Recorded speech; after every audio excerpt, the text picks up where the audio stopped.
एक प्रॉब्लम दिखी मुझे, अगर दूसरा कोई बात कर रहा है तो व्यू चेंज होके उनका हो जा रहा है। उसको पिन कर दीजिए। ये कैसे? उसको पिन कर दीजिए। मैंने पिन कर दिया है तो केवल मेरा ही दिख रहा है मुझे। आप लोग भी मेरे स्क्रीन को पिन कर दीजिए। अच्छा, हाँ सर, कर दिया। ठीक है, चलिए हम लोग आज PC21 के ACAG यानी कि accounts code for accountant general को पढ़ने जा रहे हैं शुरू से। और हम लोग मजेदार बात यह है कि इसको चैप्टर 1 से नहीं पढ़ेंगे, इसको प्रीफेस से पढ़ेंगे। क्योंकि प्रीफेस जब आप पढ़ेंगे तो आपको बहुत सी इंपॉर्टेंट चीजें इसी में मिल जाएंगी। प्रीफेस अगर किसी के पास में है तो पढ़ना शुरू कीजिए। Account code for accountant general. And हम लोग इसका आज फर्स्ट वीडियो है, फर्स्ट वीडियो, ठीक है।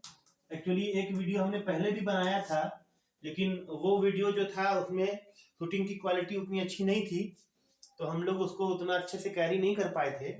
But this is very good as I think. और हम लोग इसको प्रीफेस से पढ़ेंगे। तो अगर किसी के पास में है प्रीफेस तो पढ़ना शुरू कीजिए। है किसी के पास? हाँ या ना पहले बोलिए। नहीं नहीं सर, कोई प्रॉब्लम मेरे पास है, बुक है मेरे पास। कोई बात नहीं। बुक में प्रीफेस नहीं है क्या?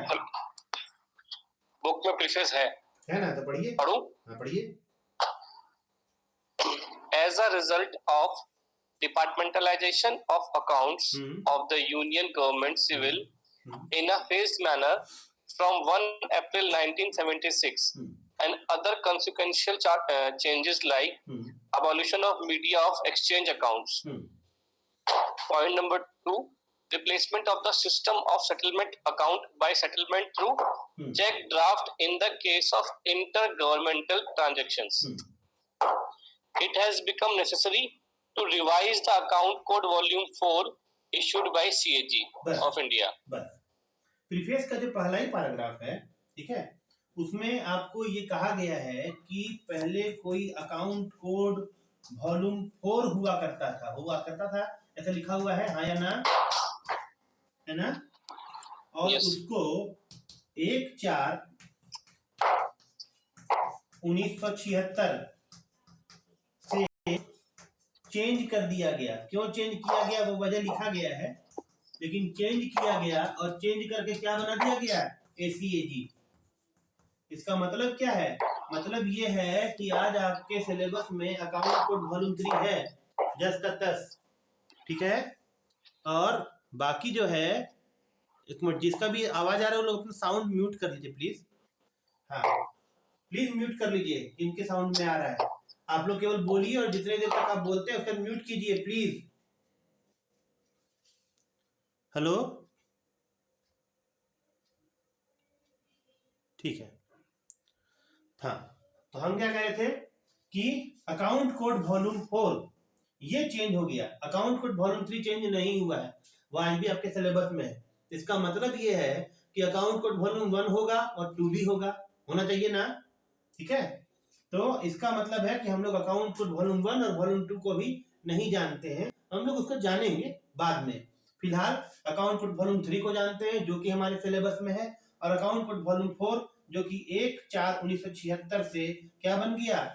ACAG। इसका मतलब है account code for accountant general. तो ये प्रीफेस का जो इतना इंपॉर्टेंट पोर्शन है, इससे कई सारे सवाल पूछे जाते हैं। तीसरा हो गया पॉइंट कि ये हुआ है डिपार्टमेंटलाइजेशन स्कीम ऑफ अकाउंटिंग के बाद।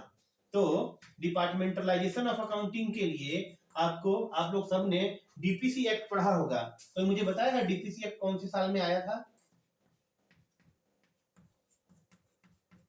1971। बिल्कुल सही, ये 1971 में आया था और इनेक्ट होते होते इसको टाइम लगा, और ये इनेक्ट पूरी तरह से हुआ 1976 में, जबकि departmentalisation scheme of accounting enable हुआ। और डिपार्टमेंटलाइजेशन स्कीम ऑफ अकाउंटिंग के इनेबल होने के बाद में कुछ चेंजेज आए।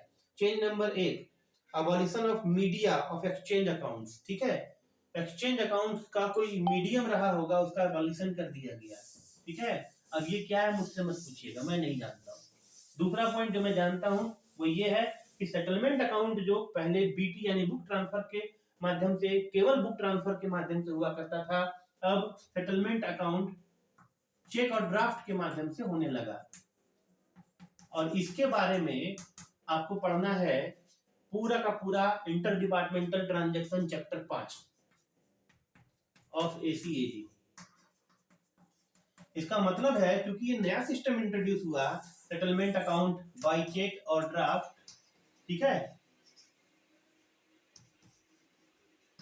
इसकी वजह से ये चैप्टर 5 पूरा का पूरा चेंज करना पड़ा। और फिर एसीएजी का चैप्टर 5 इंटर डिपार्टमेंटल ट्रांजैक्शन नया इंट्रोड्यूस किया गया, ठीक है ना। तो इसीलिए आपको मैंने पढ़ने के लिए कहा था, प्रीफेस बहुत इंपॉर्टेंट है। उसके अगले पॉइंट्स को आप लोग सब कहीं ना कहीं पढ़ चुके होंगे, जैसे कि consequently this code entitled account code for accountant general, मतलब कि नया नाम दिया गया अकाउंट कोड वॉल्यूम 4 का नया नाम account code for accountant general. और ये जो पावर था prescribed by the president on the advice of CAG of India under article 150 of Indian constitution. ये आपने कई जगह पे पढ़ा होगा और कई जगह पे आप पढ़ेंगे। ये काम करने का पावर किसके पास में है? प्रेसिडेंट के पास में। एडवाइज्ड बाय सीएजी कहाँ लिखा हुआ है? Article 150 of Indian constitution. सवाल यह है कि कई लोग कहेंगे कि सर ये तो याद करना बड़ा मुश्किल है। कोई मुश्किल नहीं है भैया। 148, 149, 150 और 151 ये 4 गो आर्टिकल है अपने पास में कॉन्स्टिट्यूशन में, ठीक है। ये आपको तो पढ़ना ही होगा पीसी 5 में, और पीसी 5 सबका है, जिन्होंने पढ़ रखा है। इसीलिए आपको 150 आर्टिकल इसी के बीच में आता है और ये याद करना इतना मुश्किल नहीं है, ठीक है। तो ये हर एक जगह आपको पढ़ने के लिए मिलेगा। इसमें ये कहा गया है कि डिपार्टमेंटलाइजेशन ऑफ अकाउंटिंग होने के बाद में क्या चेंज आए। तो चेंज जो सबसे इंपॉर्टेंट आया कि सेंट्रल गवर्नमेंट का अकाउंटिंग एजी से ले लिया गया। अब सेंट्रल गवर्नमेंट का अकाउंटिंग एजी से लेने के बाद में किसको दिया गया? किसके पास है? सेंट्रल गवर्नमेंट का अकाउंटिंग कौन करता है? तो मुझे बतलाएगा। सीजीए करते हैं, बिल्कुल सही। और सीजीए किस मिनिस्ट्री में होते हैं? Ministry of finance. बिल्कुल सही, मिनिस्ट्री ऑफ फाइनेंस। किस डिपार्टमेंट में? डिपार्टमेंट ऑफ एक्सपेंडिचर, बिल्कुल सही है ना। ये इनके पास में है। कौन? सेंट्रल गवर्नमेंट का अकाउंट। स्टेट का अकाउंट किसके पास में है? एजी के पास। एजी के पास में स्टेट का अकाउंट है, ठीक है ना। स्टेट अकाउंट है plus UT with legislature. UT with legislature. तो आज यूटी विद लेजिस्लेचर कितने हैं जरा मुझे को बतलाएगा?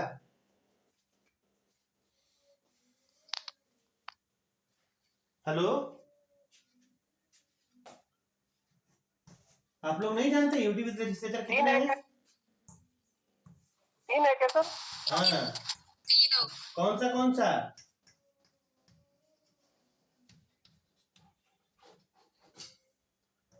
कोई बोलता नहीं है, लेकिन खाना पीना खा के नहीं आया आप लोग।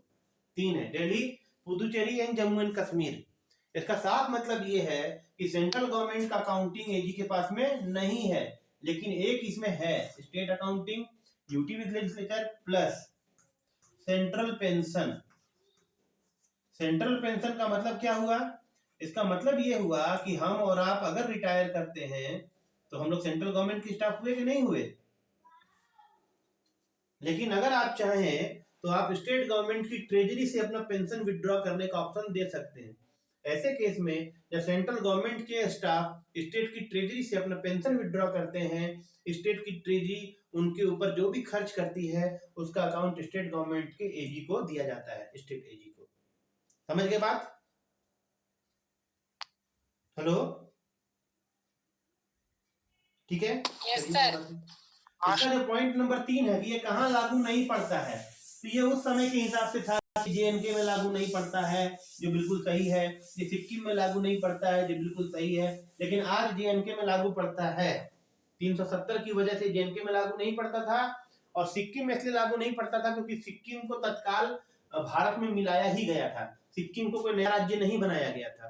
तो जब ये लिखा गया सन 1983 में, ये बुक कब लिखी गई है? 1983 में, 84 में, सॉरी, कहाँ लिखा हुआ है? इसी प्रीफेस के नीचे लिखा हुआ है 23 जुलाई 1984, है ना? हेलो, जब ये किताब लिखी गई थी तब ये बात सही है कि जेएनके और सिक्किम में लागू नहीं पड़ता था, लेकिन आज दोनों ही जगह पे लागू पड़ता है। इसीलिए आज के समय में ये वाला आंसर नहीं पूछा जाएगा क्वेश्चन, और अगर क्वेश्चन पूछा जाता है तो none of the above option रहेगा, आप लोग वहां टिक मारिएगा। आप लोग जेएनके और सिक्किम पढ़ के गए वहां टिक मार दीजिएगा, नहीं ऐसा मत कीजिएगा। क्लियर? हेलो, हाँ सर, हाँ सर। आप लोग समझ रहे हैं तो आप लोग हाँ हूं करते रहिए। चलिए अब हम लोग आते हैं चैप्टर नंबर 1 में। तो चैप्टर नंबर 1 है डेफिनेशन। इसमें ऐसा कुछ नहीं है जो आपको लगेगा अरे यार ये तो हमने कहीं पढ़ा ही नहीं है, इसीलिए इसके ऊपर लोड नहीं लेना है। Chapter 1 definition 1.1 unless the context otherwise requiring the following expression used in this code have the meaning hereby assigned in them. This is to say civil accountant general और state accountant general both are same। ठीक है, accountant general हमेशा state government के ही होते हैं। डेप्ट head क्या है इसके बारे में हम लोग थोड़ा डिस्कस करेंगे कि डीईबीटी हेड क्या है। ठीक है, लेकिन डेप्ट हेड के नीचे एक और दिया हुआ है, वह रेमिटेंस हेड दिया हुआ है या नहीं? Hello, yes sir. तो हम लोग सबसे पहले चर्चा करेंगे डेप्ट हेड के बारे में। डेप्ट हेड क्या है इसको पढ़िए, इससे पहले कि हम लोग इसको आगे एलाबोरेट करें आप इसको पढ़िए। डेप्ट हेड क्या है पढ़िए।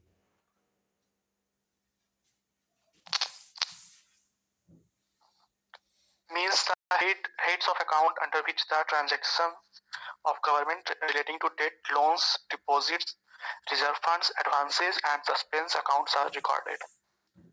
क्या आप मुझे बता सकते हैं कि डेप्ट हेड कहते किसको है? नहीं, उससे पहले बताइए गवर्नमेंट अकाउंट जो है कितने पार्ट में बटा हुआ है? पार्ट?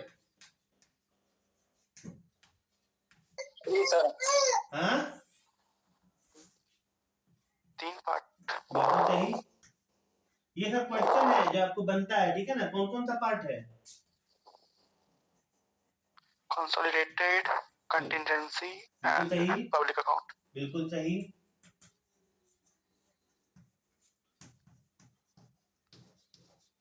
ठीक है, इसमें तो कोई शक नहीं है। चलिए अब जो कंसोलिडेटेड फंड है ना, ये सेक्शन में बटा हुआ है, 4 सेक्शन में। किसमें बटा हुआ है?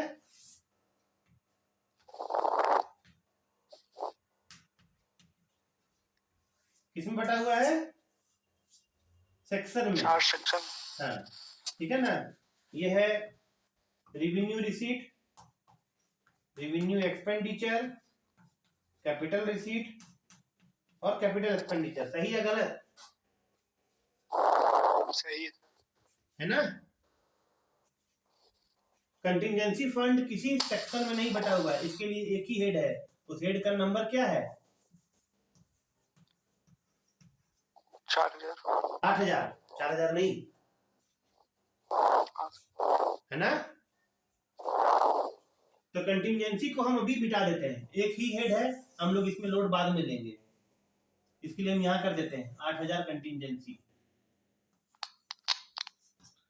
अब हम लोग यहाँ पर देखते हैं पहले कंसोलिडेटेड को और फिर हम लोग देखेंगे पब्लिक अकाउंट को। तो रेवेन्यू रिसीट जो है आरएनआर, ठीक है, ये सेक्शन है ना? Hello, yes sir. ये सेक्टर में बटा हुआ है। किसमें बटा हुआ है?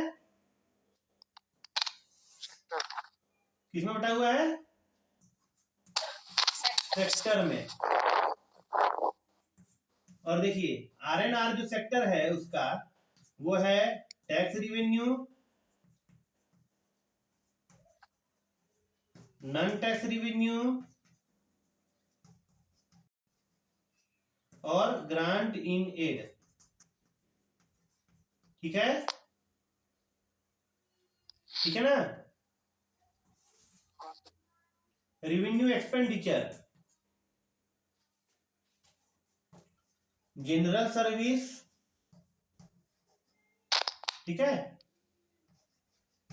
ये सब क्या है, सेक्टर है, क्या है ये, sector, sectors, social service, economical service और ग्रांट इन एड, ठीक है। सोचिए कि आपको क्या बता रहे थे, आपको हम बता रहे थे डेट हेड, है ना, लेकिन यहां पे अभी तक आपको डेट हेड नहीं नजर आया, नजर आया है, नहीं नजर आया है,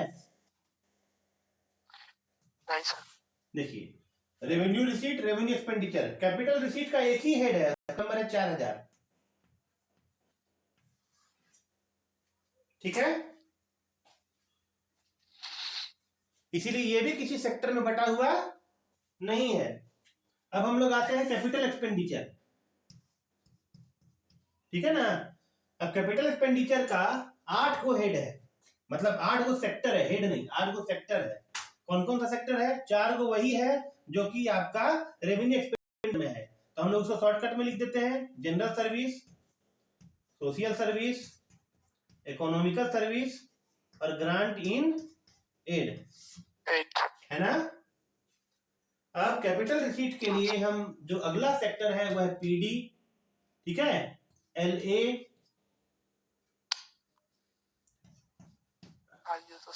आईएसएस और T2C, ठीक है ना। इसमें से ये जो पीडी है यही है पब्लिक डेट, ये क्या है, पब्लिक डेट, और आपका जो डेट हेड है ना वो यही वाला है, पब्लिक डेट, पीडी। इस सेक्टर के अंदर में जितने सारे हेड आते हैं वो सब आपके पीडी वाले सेक्टर यानी पीडी वाले हेड में कंटिन्यू काउंट होते हैं। क्लियर हो गया आप लोगों को? हेलो, हाँ सर। अभी ये लोन्स एंड एडवांस नहीं आया है, इंटर स्टेट सेटलमेंट नहीं आया है, ट्रांसफर टू कंटिजेंसी फंड नहीं आया है, तो ये जो पब्लिक डेट का जो मसला है इसको अब हम लोग मेजर हेड के हिसाब से समझते हैं, ठीक है। इसको जो हमने लिखा उसको मिटा दे। हेलो, हाँ सर। हाँ, आप लोग सो गए हैं क्या?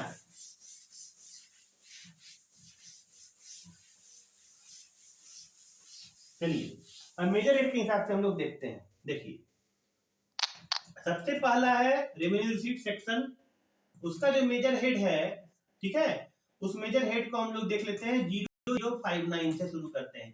ये पीडब्ल्यूडी का हेड है, तो हम लोग पीडब्ल्यूडी को आसानी से समझते हैं, तो इसलिए इसको हम लोग ले लेते हैं। रेवेन्यू रिसीट जो है वह है 0059, इसमें जो पहला डिजिट है इधर से, मतलब कि 1000 वाला जो डिजिट है, ठीक है ना, उसमें 2 जोड़ जाएंगे तो कुछ ना कुछ चेंज आएगा। उदाहरण के तौर पे +2000, ठीक है ना, तो हो जाएगा revenue expenditure.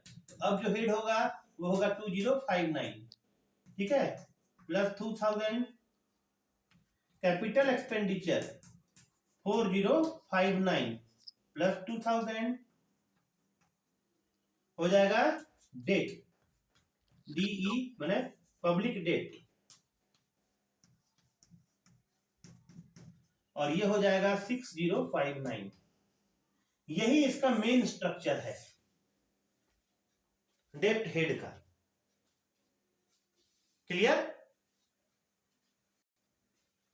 Hello, yes sir, clear. यहां तक जो है ना वो कैपिटल एक्सपेंडिचर में ही आता है। ये जो पीडी हमने कर दिया आपको, ठीक है, वो आप कैपिटल एक्सपेंडिचर के केस में ही समझिएगा। कैपिटल एक्सपेंडिचर के ही 8 सेक्टर में ये वाला पब्लिक डेट आता है, ठीक है। अब इसी में आपका जो डेट हेड है वो पीडब्ल्यूडी का 0059, 2059, 4059, 6059। अब डेट हेड हम दोबारा पढ़ते हैं, means the head of account, यानी कि 6059 in the case of PWD. Road के केस में ये 7054 होता है, ठीक है। वो कैसे होता है आप देख लीजिए। रोड के केस में, ये तो पीडब्ल्यूडी का केस था, अब रोड का केस है। रोड के केस में रेवेन्यू रिसीट के लिए जो हेड है वो आप लोग लिखना चाहे तो लिख लीजिए, वो है 1054 प्लस 2000 जोड़ेंगे तो रेवेन्यू एक्सपेंडिचर के केस में ये हो जाएगा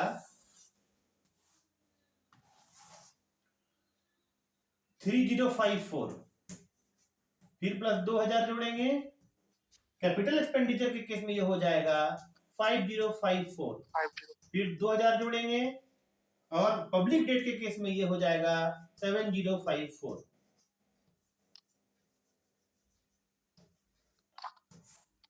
मामला समझ में आया आप लोगों को? थोड़ा थोड़ा हेलो? हाँ सर, समझ में आ रहा है सर। ठीक है, तो ये डेट हेड है। इसी तरीके से इरिगेशन का जो हेड होता है वो होता है 0700। तो आप लोग इसका रेवेन्यू एक्सपेंडिचर का हेड निकाल लेंगे, उसी तरीके से कैपिटल एक्सपेंडिचर का हेड निकाल लेंगे और पब्लिक डेट का हेड भी निकाल लेंगे। किसी को कोई कंफ्यूजन? बिल्कुल नहीं है ना? Yes sir. चलिए, तो अब हम लोग डेट हेड देख चुके हैं, अब हम लोग पढ़ेंगे रेमिटांस हेड। रेमिटांस हेड के बारे में कोई भी पढ़िए।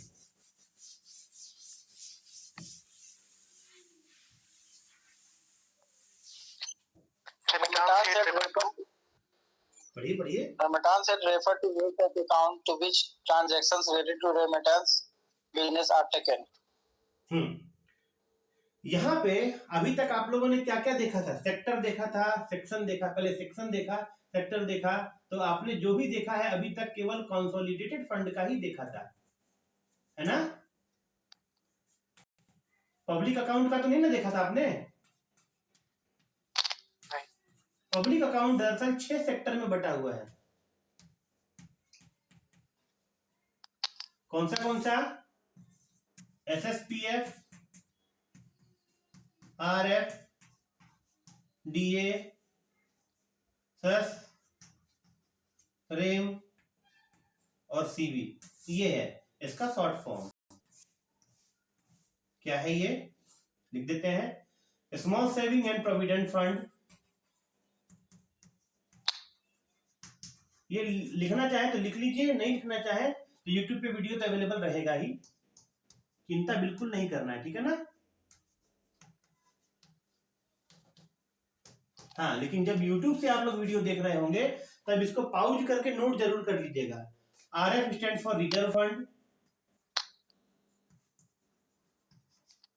DA डिपॉजिट एंड एडवांसेस,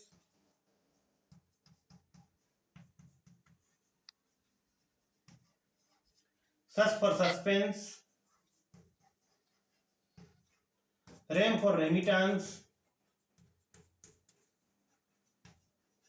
और C for कैश बैलेंस।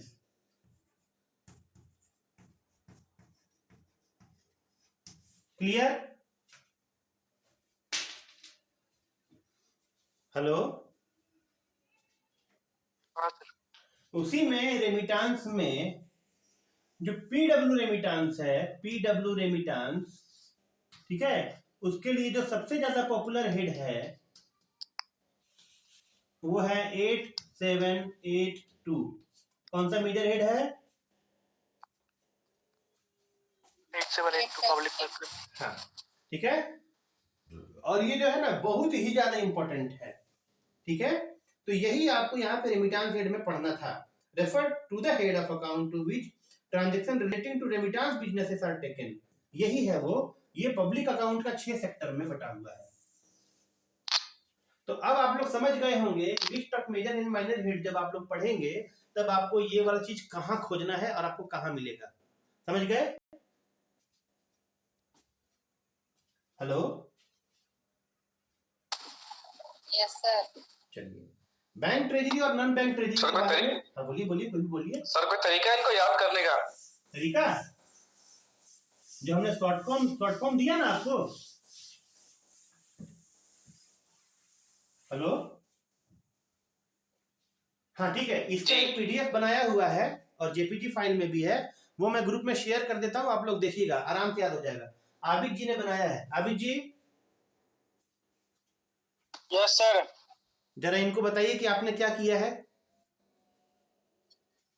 वो सर मैं तो डायग्राम बना के बनाया था सर, उसमें हाँ, सारा बिल्कुल। सेक्टर को एक जगह नोट किया था। हाँ हाँ बिल्कुल बिल्कुल ठीक है। डायग्राम बनाओगे तो ज्यादा समझ में आएगा। हाँ तो वो आपने बनाया, उसको शेयर कर दीजिएगा ग्रुप में फिर से। Okay sir. चलिए अगला है बैंक ट्रेजरी और नॉन बैंक ट्रेजरी। अभी जी आप ही बोलिए क्या अंतर है इसमें बैंक ट्रेजरी में और नॉन बैंक ट्रेजरी में,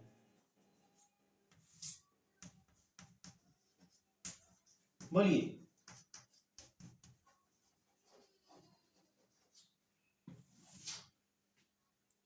नहीं बोल पा रहे हैं, मैं बोलता हूं। सीपीडब्ल्यू अकाउंट्स जो बनता है, ठीक है, इसमें सीपीडब्ल्यूडी डिवीजन जो होते हैं, उन डिवीजन्स के लिए एक अकाउंट खोला जाता है जिसको कि बोलते हैं कैश असाइनमेंट अकाउंट। हाँ या ना?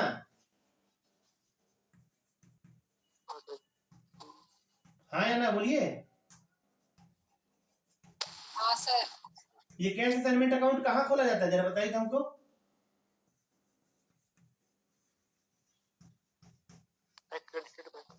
कहाँ खोला जाता है? बैंक में होगा, क्रेडिट बैंक।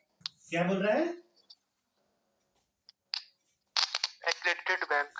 ये एक्रेडिटेड बैंक जो होती है ना, इसका जो फंक्शन है वो बैंकिंग ट्रेजरी की तरह का है। समझ रहे कि नहीं? अच्छा, जब आप सीपीडब्ल्यूडी पढ़ रहे हैं तब आपने कैश असाइनमेंट अकाउंट के बारे में पढ़ा, लेकिन जब आप एमएसओ पढ़ रहे थे और स्टेट पीडब्ल्यूडी के बारे में आपके पास में आई बात, ठीक है, तब स्टेट पीडब्ल्यूडी को लेकर के किसी तरह कैश असाइनमेंट अकाउंट आपने देखा था? हाँ या ना बोलिए।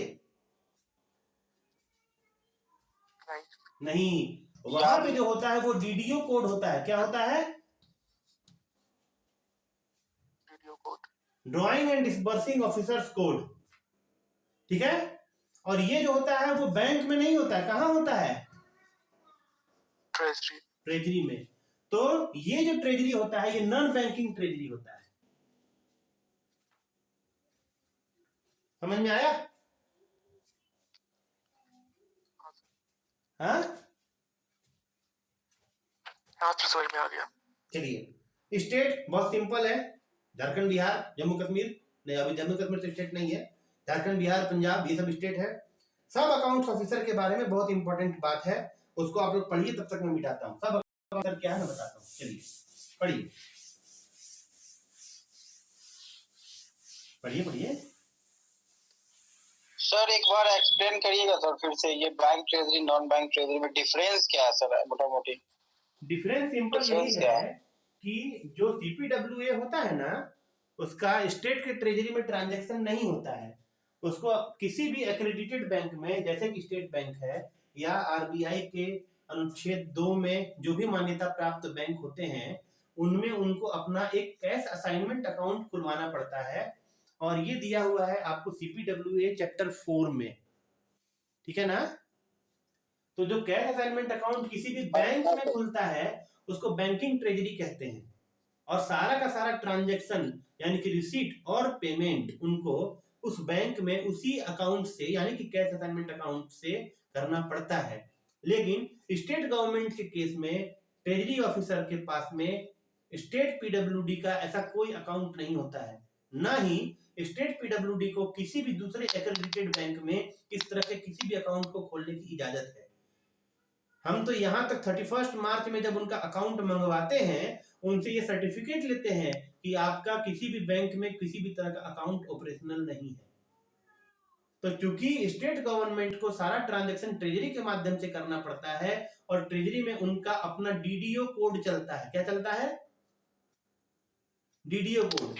इसीलिए ट्रेजरी ऑफिसर को या ट्रेजरी ऑफिस को नॉन बैंक ट्रेजरी कहते हैं, ठीक है। और आप क्योंकि पीसी 21 वाले हैं, आपको ये बता दूं कि आपके सिलेबस में है सेंट्रल ट्रेजरी रूल, है या नहीं?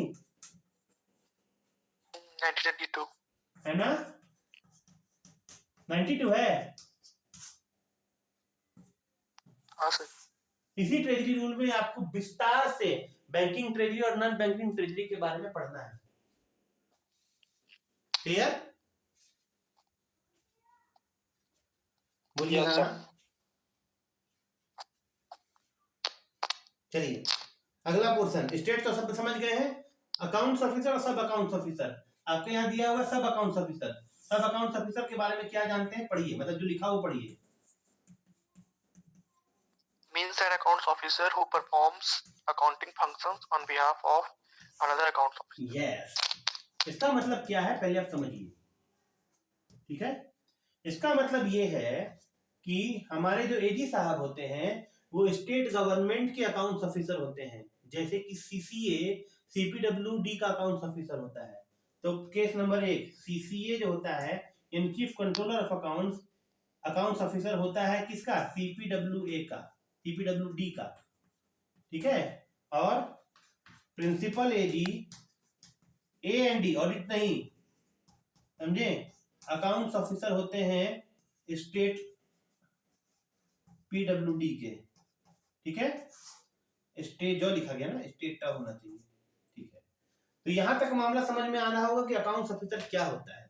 लेकिन आपको इसमें एक वर्ड यूज किया गया था प्रीफेस में कि स्टेट एजी जो होते हैं वो स्टेट के तो सारे ट्रांजैक्शन करते हैं, यूनियन टेरिटरी विद लेजिस्लेचर के सारे ट्रांजैक्शन करते हैं, लेकिन सेंट्रल गवर्नमेंट के मामले में केवल सेंट्रल पेंशन का ट्रांजैक्शन करते हैं।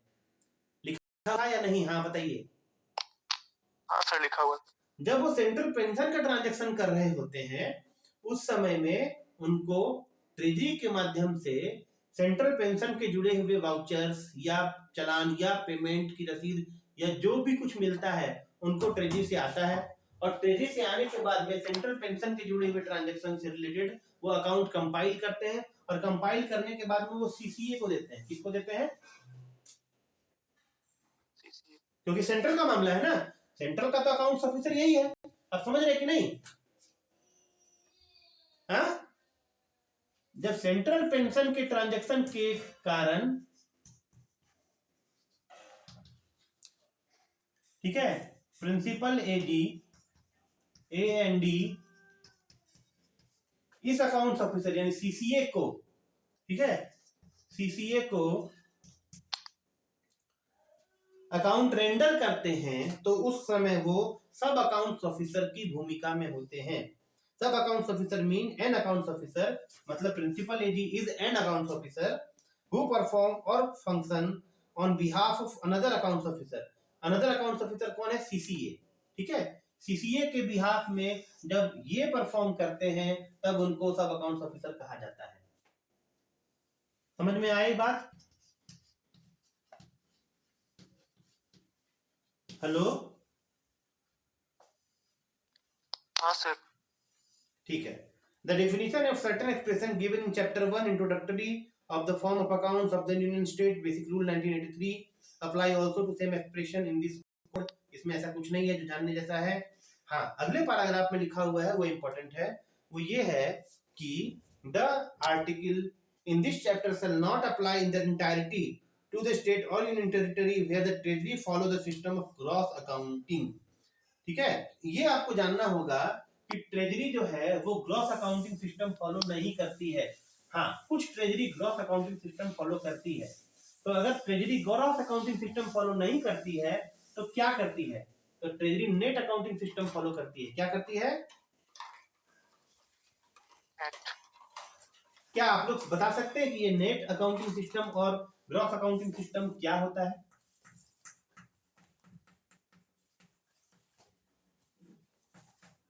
नहीं बता सकते हैं, मैं बताता हूं, सुनिए। आपको इससे पहले कि ट्रेजरी के नेट अकाउंटिंग सिस्टम के बारे में मैं बतलाऊं, आप लोगों को पहले मैं पीडब्ल्यूडी के अकाउंटिंग सिस्टम के बारे में और कैशबुक के ट्रांजैक्शन के बारे में बतलाता हूं, ठीक है। देखिए, पहले हम एक कैशबुक बनाते हैं स्टेट पीडब्ल्यूडी का, फिर वहां से आप लोग समझेंगे कि ग्रॉस अकाउंटिंग सिस्टम और नेट अकाउंटिंग सिस्टम क्या होता है। कैशबुक देखिए, ये किसका कैशबुक बना रहे हैं, पीडब्ल्यूडी का, ठीक है। आर फॉर रिसीट, यहां होता है पेमेंट, ठीक है। एडजेक्ट नहीं बना रहे हूं, केवल एग्जांपल देने के लिए, ठीक है ना। ए एम फॉर अमाउंट, ठीक है, यहाँ डेट और यहाँ पार्टिकुलर, ठीक है। अब आप समझिए मैं हम लोग क्या कहना चाहते हैं। कैश बुक जब भी बनेगा तो भाई रिसीट और पेमेंट हमेशा बराबर होना चाहिए, मतलब फाइनली, ठीक है। तो हुआ क्या है कि किसी कॉन्ट्रैक्टर को काम कराने के बदले में 1 लाख रुपए का पेमेंट दिया गया है। एक सड़क बन रही है, नहीं छोड़ दी, एक बिल्डिंग बन रही है, ठीक है। तो बिल्डिंग का जो हेड होता है, मुझे बताएगा बिल्डिंग का हेड क्या है, हाँ या ना, कोई बताइए मुझे। नहीं बताएगा, मैं बताता हूँ। देखिए, अगर पीडब्ल्यूडी की बिल्डिंग है, नन हाउसिंग है, नन हाउसिंग, ठीक है, नन हाउसिंग बिल्डिंग अगर है तो 2059, ठीक है। और अगर हाउसिंग बिल्डिंग है तो 2216, 2216, ठीक है, ये इसका हेड है। तो हम एक बात कर रहे हैं कि नॉन ऑफिशियल बिल्डिंग बन रहा है, ठीक है ना। तो 1 मार्च को नॉन ऑफिशियल बिल्डिंग के लिए जो पेमेंट किया गया है, तो पार्टिकुलर में हेड हमेशा क्या लिखा जाता है, हेड लिखा जाता है, ठीक है। 2059 ऑफिस बिल्डिंग, ठीक है। इसमें कितना का पेमेंट किया गया है, 1 लाख रुपए का, ठीक है। 1 लाख रुपए का पेमेंट किया गया है। लेकिन अगर 1 लाख रुपया का काम उसने किया है तो हम कभी भी 1 लाख रुपया टोटल पेमेंट नहीं करते हैं, हमेशा हम कुछ ना कुछ डिडक्शन या रिकवरी करते हैं। उदाहरण के तौर पे हम टीडीएस काटेंगे, ठीक है।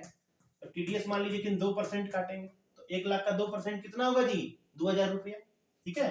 तो 2000 रुपया हम काट लेंगे, देखिए ध्यान से। उसके बाद में हम क्या काटेंगे, हमको और काटने का मन कर रहा है, सिक्योरिटी डिपॉजिट 2.5% हुआ, ठीक है।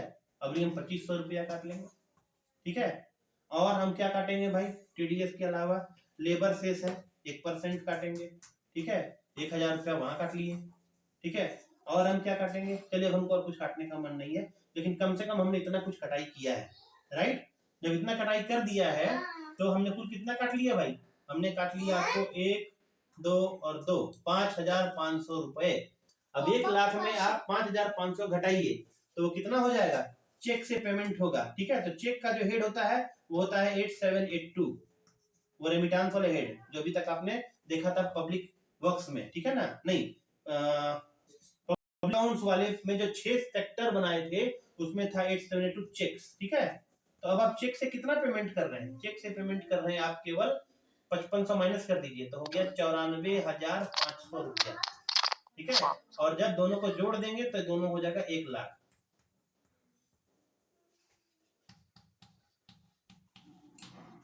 देखिए ये हुआ आपका पेमेंट का ढंग। आपने खर्च बुक किया है 1 लाख और चेक दे रहे हैं कितने का, 94,500 का, ठीक है। और जब वो चेक लेकर के ट्रेजरी जाएगा तो वो 1 लाख रुपया क्लेम नहीं करेगा, आप ठेकेदार को 94,500 का चेक दे रहे हैं जी। तो जब वो चेक लेकर के ट्रेजरी जाएगा तो 94,500 का चेक उसको लेके जाएगा, 1 लाख का नहीं। खर्चा हमने बुक किया 2059 में 1 लाख रुपया, ठीक है, लेकिन हमने रिकवरी भी कर ली है, इसके अपने अपने हेड है, उसके बारे में हम बाद में डिस्कशन करेंगे। लेकिन ये चीज आपके दिमाग में बस जानी चाहिए कि हमने लाख रुपया जो खर्च बुक किया था वो था ग्रॉस, और जो 94,500 रुपया जो पेमेंट कर रहे हैं वो है नेट। और चूंकि ठेकेदार आपका चेक लेकर के जो कि 94,500 रुपए का है ट्रेजरी ऑफिस में जाएगा तो ट्रेजरी ऑफिस 94,500 ही खर्च करेगी, वो 1 लाख खर्च नहीं करेगी। इसी वजह से क्योंकि ट्रेजरी केवल चेक का अमाउंट पे करती है, ट्रेजरी का जो अकाउंट बनता है वो नेट बेसिस होता है, ग्रॉस बेसिस नहीं। आपको दोनों में फर्क समझ में आ रहा है, हाँ या ना? यस सर, हाँ सर, समझ में आया कि नहीं आया? हेलो, हेलो, है ना? यस सर, क्रिस्टल क्लियर है। चलिए, तो ये है आपका फंक्शन कि नेट पेमेंट होता है ट्रेजरी में। लेकिन कुछ राज्य ऐसे हैं जिन्होंने कि 8782 यानी चेक से पेमेंट के सिस्टम को अबॉलिश कर दिया है। जब ये किताब लिखी गई थी तब केवल तमिलनाडु था जिसने चेक से पेमेंट को अबॉलिश कर दिया था। लेटेस्ट स्टेट है बिहार, बिहार ने भी चेक सिस्टम खत्म कर दिया है। किसी को कानो कान खबर लगी?